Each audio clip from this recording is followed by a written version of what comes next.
Hi, I'm Mark Lawson, president of the ECS Publishing Group, and we are taking a chance to visit with Zeb Highben, who is the director of chapel music at Duke University. And I was having a conversation with Zeb the other day, talking about during this time of sheltering in place, how he was connecting with his choir. And I thought it would be interesting for you to hear a little bit about his experience and what he's learned from that and how it might be helpful in your own situation. So, welcome, Zeb, and tell us a little bit about what you've been doing. Well, we were on spring break at Duke University when all of the closures and the social distancing began. So the last time that Duke Chapel Choir was together in person was, I think, March 4th, maybe, or March 5th, somewhere around there. And we went on break and sort of never came back from break because of the current situation. But we decided at first that we would just have sort of a little Zoom meeting with the choir officers and talk about, what we could do, what we should do. And that turned into a weekly Zoom call with the whole choir, as many as want to join, at our usual rehearsal time. Um, and, it's hard to make music in that kind of a setting because there's no synchronization. You can't do things at the same time. If people all turn their microphones on and try to sing together, that doesn't work because of different processor speeds and different Wi-Fi connection strengths and all that sort of thing. So what we've really been doing is I send out a couple of recordings that are online for people to listen to. And fortunately, because we left in the middle of the term, everyone has their music at home, Mhm. including a couple of anthologies that we had been singing from. So I sort of pick a couple of things out of the folder or some things from the anthologies, or maybe I find some public domain works or something like that. And I tell them what the scores are going to be, and I send them some recordings if we have them. And then I sit at my piano with the laptop in front of me and the webcam on, and I play and sing through some of this rep, and the choir members sort of sing along at home. Um, it's a little odd. I feel a bit like, some sort of circus performer or something because I'm just performing for a camera and I can see all the faces but can't hear anything. But the choir members keep up a pretty lively chat in the chat box function, sort of the instant messenger function on Zoom. And we have some announcements. We have a little sharing time where people can, share prayer concerns or things they want to talk about. We um, sometimes talk a little bit about hopes and plans for next year when we're all hopefully back together again. And then we close with prayer, especially the chorister's prayer, which is a long tradition with the chapel choir, um, and that's sort of it. It does not feel like choir to anybody, but it does feel like something to look forward to, a chance for everyone to see their friends and get to at least hear the voice of the conductor making the kind of poor jokes that pass for choir director humor and things like that.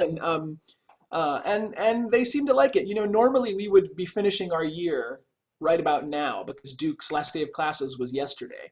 Um, and we would be on summer break shortly. But we've decided to keep this going probably through Memorial Day, just because Okay. everybody's looking forward to it. And of course, that's a normal sort of ending date for lots of church choirs. So the connectivity. I know that during this kind of time, we've talked about this in our business, that you redirect some of your goals, Mhm. and it feels like that during this time, that connectivity is really, really important because of our social distancing that we've done. So tell me a little bit about what you think has worked well, or what you might avoid. What Yeah. advice would you have for someone who hasn't done this yet? Yeah, I mean, I don't think it works terribly well if you're using a program like Zoom to try to play a recording over that, right? So one time we were working on a Renaissance motet from Byrd's Mass for Four Voices, and I put I brought my speakers for my stereo over very close to the webcam, and I put the recording on the Tallis Scholars, and I pointed the speakers at that doesn't work so well.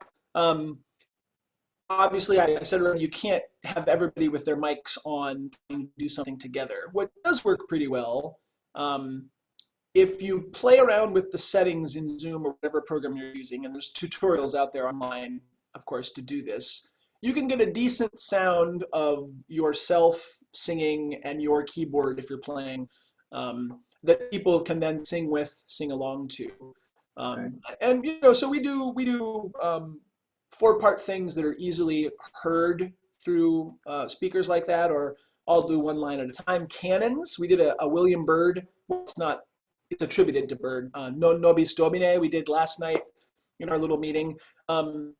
Or talking about music and how it's constructed. All of the things that we don't usually have time for in rehearsal. Right. I took a piece of mine, Love is the Key, in the MorningStar catalog, which is in our library at the chapel, and we looked at I talked about how I put it together and how I wrote it, and I had already sent them the recording to listen to, so they were able to kind of get the feel for it. And then I sang through some snippets of it, and they sang along. Great. That's great. And you mentioned earlier that about maybe the chat function being an important part of it.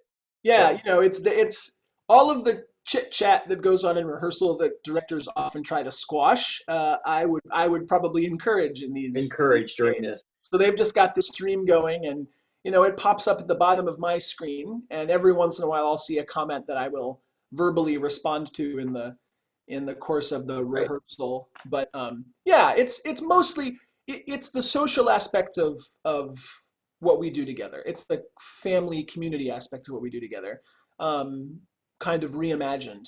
And the musical part, in this time, if people just get a chance to sing a little bit, even if they're singing half voice, even if they're singing quietly because they're in an apartment building and they don't want to disturb the people above or below them. We have some international students in our choir who are now in their home countries, so they're getting up, some of them at, 2 o'clock in the morning or 11:30 at night, and just listening, not necessarily joining in, not so they don't wake other people in their household. It's just a way for us all to connect with each other and feel that the hope of the fact that music making continues and will continue at the point we're able to be back together again.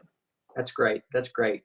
Well, thank you. I think this was very helpful for many people who are trying to figure out what exactly to do during this time. So thanks for sharing that with us. And we hope that this has been helpful for all of you.